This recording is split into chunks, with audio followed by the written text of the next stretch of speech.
Financial analysis. देखो बेटा, इसमें जो चैप्टर है आपके दो है।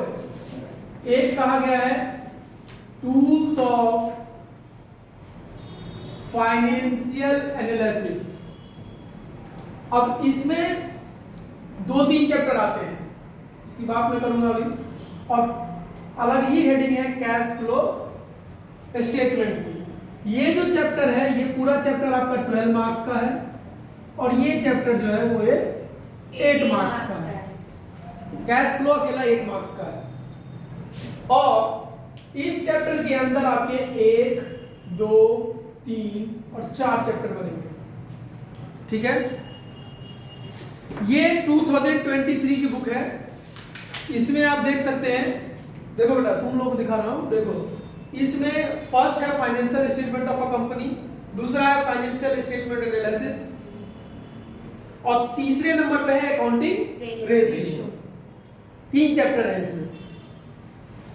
और ये है 2022 की बुक। इसमें आपका एक चैप्टर तीसरे नंबर पे है tools of financial statement comparative and common side statement. ये चैप्टर पिछले साल जब ये नई बुक आ रही थी, नया सेशन स्टार्ट हो रहा था, तो उन्होंने ये 3rd चैप्टर को हटा दिया था सीबीएसई ने।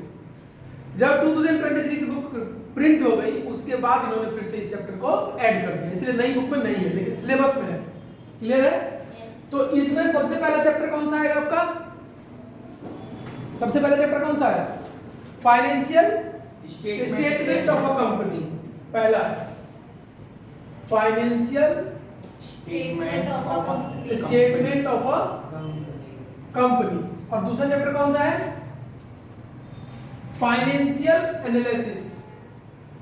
Financial analysis. और तीसरे नंबर पे जो हट गया है 2023 में, नया ऐड हो गया है, वो है टूल्स ऑफ फाइनेंशियल एनालिसिस, जिसमें आता है comparative and common size statement. ठीक है बेटा, ये दोनों आते हैं इसमें। और चौथे नंबर पे आता है रेशियो एनालिसिस, जिसका नाम आपकी बुक में है अकाउंटिंग रेशियो।